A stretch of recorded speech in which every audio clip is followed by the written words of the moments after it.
gas. Alright, welcome to the Go Power Sports Rascal GT Drag Mini Bike Build Part 2. My last video, I left off assembling the fork onto the frame, painting it, and that's about it. No roller, no tires, no wheels, no nothing. So join me as I wrap up the Rascal GT mini bike. Alright, I'm gonna assemble my mag wheels. So what I'm going to do, the machine side, valve stem, machine side towards the hub, the valve stem is on that side. So, and then what I'm going to do is I'm going to put the bolt from the back side and the nut on the valve stem side. That's how it looks like on the website. That's how I'm going to do it. Get all these suckers in there. You know, I should have done these one by one, but whatever. You know, I thought I could do it while holding a camera, and I can't. So we're not doing it that way. I like how these come with Loctite. It comes with Loctite, and it also comes with a nylon lock. You don't want these coming loose when you're going 70 miles an hour.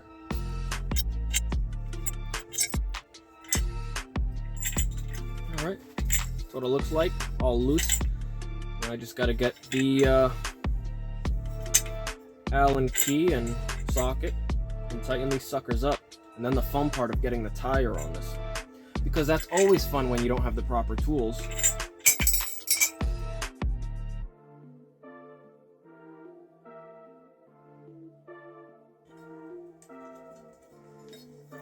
Alright, get them all tightened up.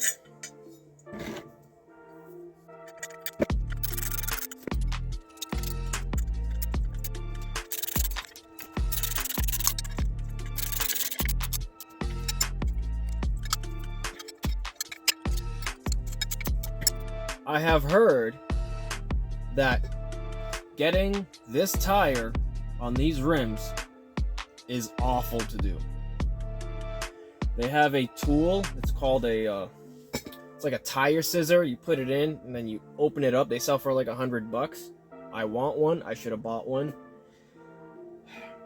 But it is what it is.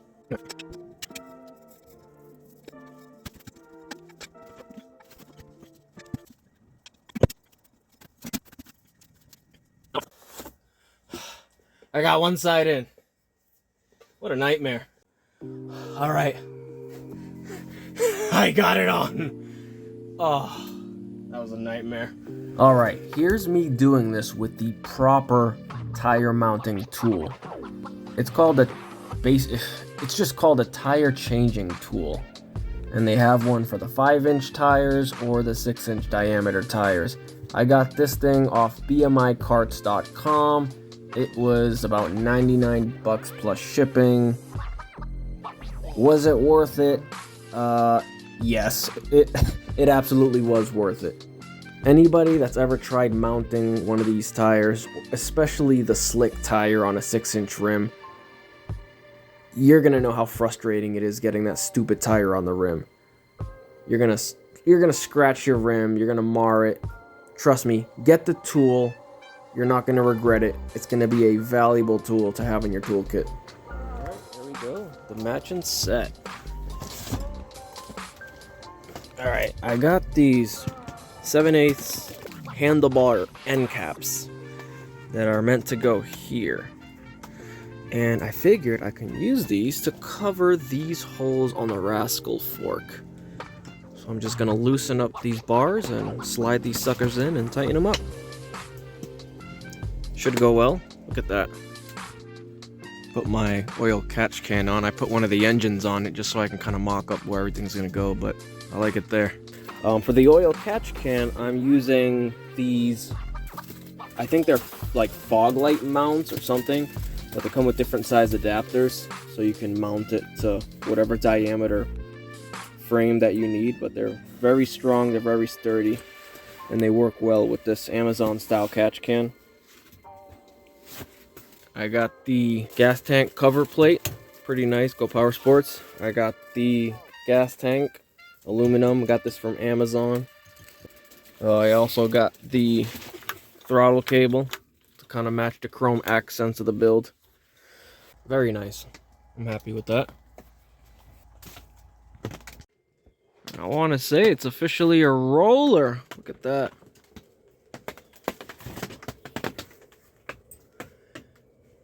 It's not a bad looking bike.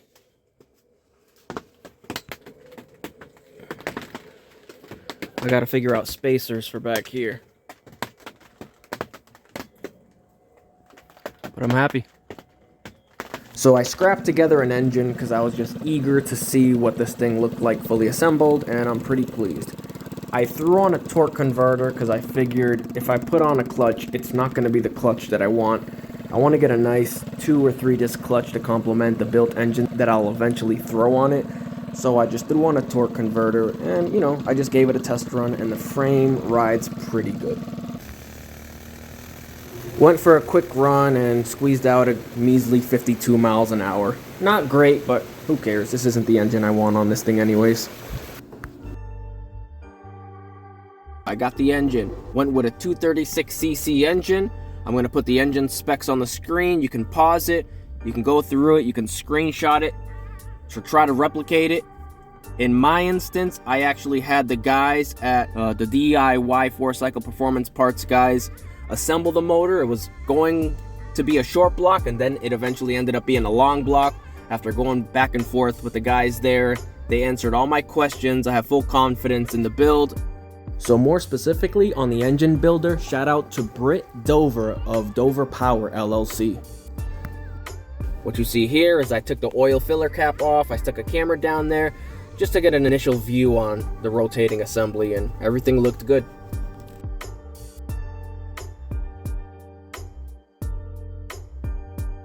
And you're looking at the Dyno F275 modified camshaft. These are going to be paired with single coil 30-pound valve springs. Here's the port job on the intake.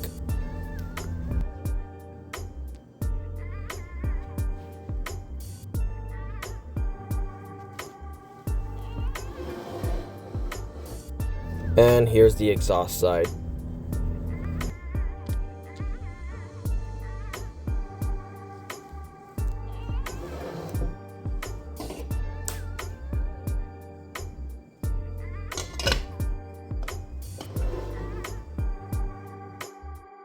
And here's the billet flywheel mocked up. This one has 32 degrees of advanced timing.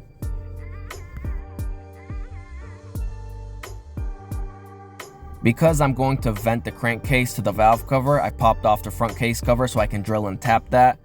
Here you can get a better view of the rotating assembly. You can see where he clearanced the crankshaft and he clearanced the block, so that way nothing makes contact when everything is rotating. No metal shavings, nothing out of the ordinary. Looks good.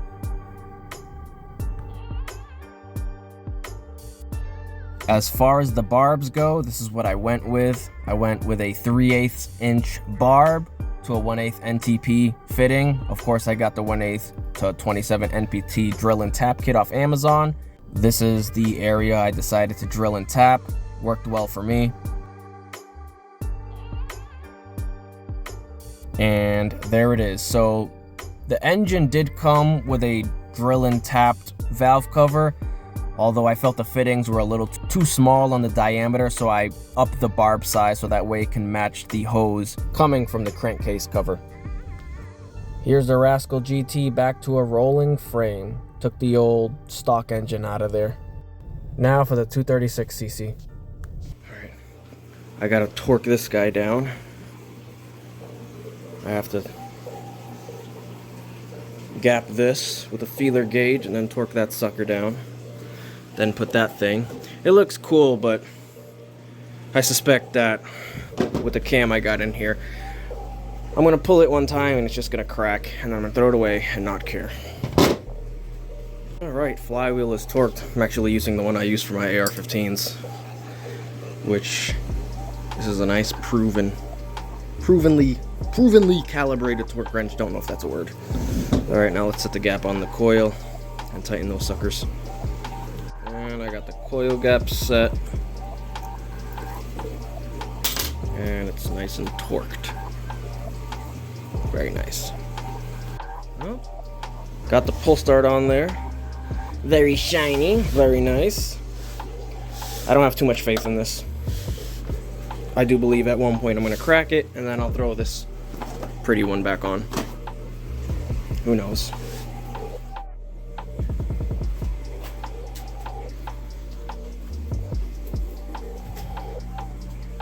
Making some progress on this guy. Throttle hooked up. Oh yeah. Got all the lines. Catch can. I added this guy right here. A split collar to keep the catch can from sliding down because it was sliding. So this thing ain't going nowhere now. Yeah, looks good. Well, I got everything installed for the most part. So, gonna go for the first start. Let's see if I can do this.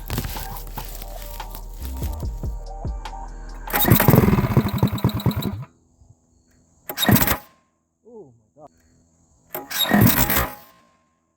Oh my god.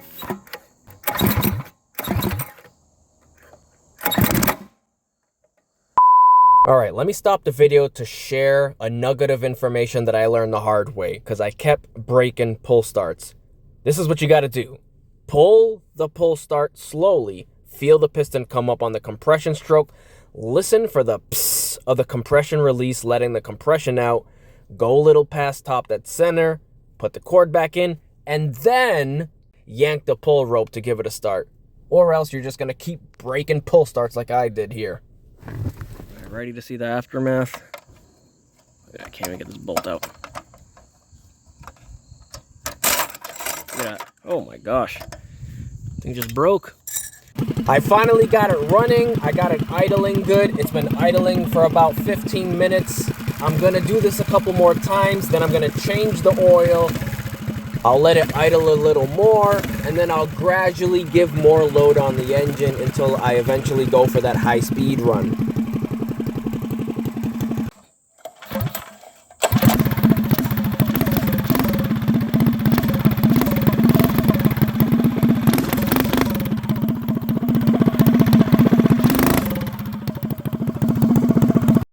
Alright, it's about that time. Got the helmet, got some long pants, got some boots. Before I take it on the speed run, I did notice that the front driver clutch was maybe a millimeter off alignment, so I'm just going to put a spacer or two there, make sure it's aligned up before I take it for a run so I can get optimal performance.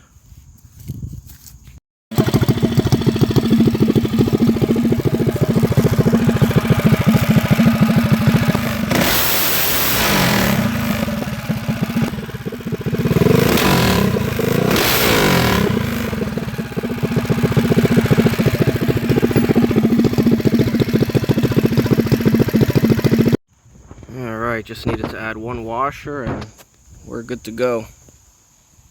Alright, this is on nice and tight. I only put 3 bolts because one of them is kind of a pain to get to, but good enough for me.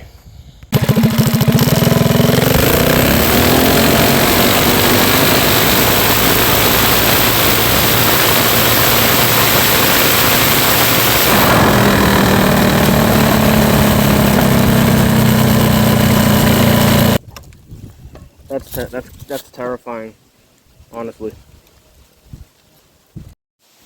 Alright, so right now I'm pinned at 61 miles an hour. Maybe if I hold it down longer I can creep up, but it's not worth it. 60 miles an hour is my average. It has the torque, so I could probably drop a few teeth in the rear sprocket. I don't even know if it's worth it though. 60 miles an hour on a torque converter is pretty decent. The original plan for the Rascal GT was to have a clutch anyways. I might take the Noram 2-disc clutch off the MM80 since it's not really being put to good use, but yeah, I think that's the next plan. remove the torque converter and give it a shot with the clutch. See what it does.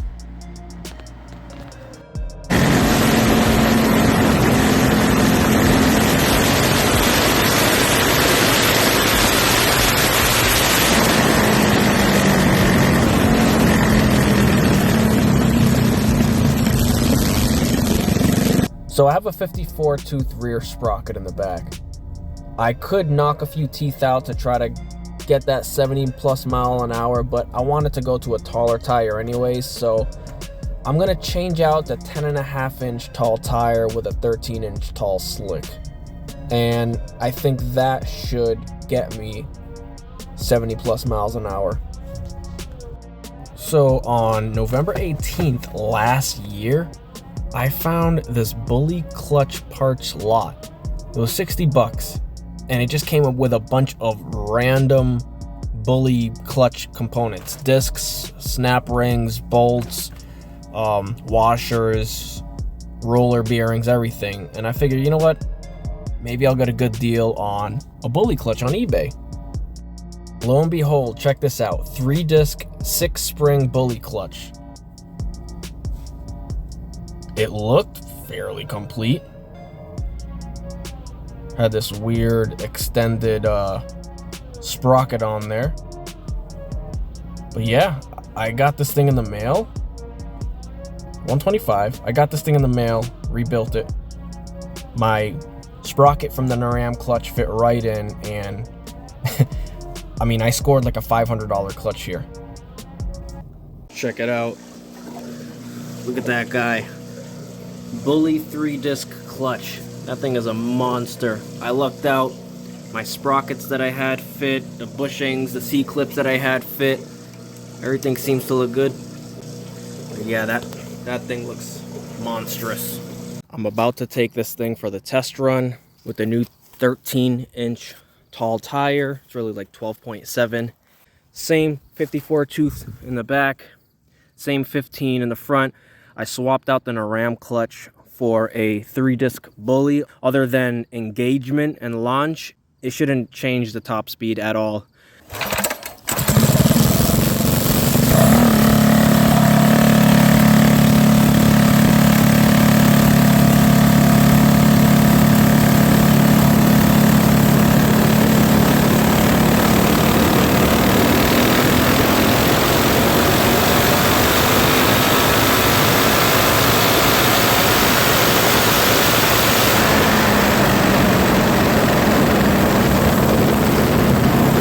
I didn't hit the 70 mile an hour mark, and after talking to a few more experienced builders, the overall consensus is that I'm asking for too much from my engine. I should also be considering a different cam and right now focus on my elapsed time. The major limiting factor I have is my head. It's a nice head, but it's not the head that I need for the results that I'm looking for. So I'm gonna wrap up this video for the Rascal GT Part 2 and be on the lookout for the Rascal GT Build Part 3 with a revamped head. I'm gonna leave you guys with the latest on how this thing looks with a new front 16-inch billet wheel setup. This is a 16-inch, 1.5-inch wide billet wheel. They sell these guys on Jegs. I'm very happy with the look. I was very excited to get this. Got a score on eBay. Any questions or comments about the build, feel free to throw them in the comments. Make sure you like and subscribe and be on the lookout for part 3 of this build because I am not done.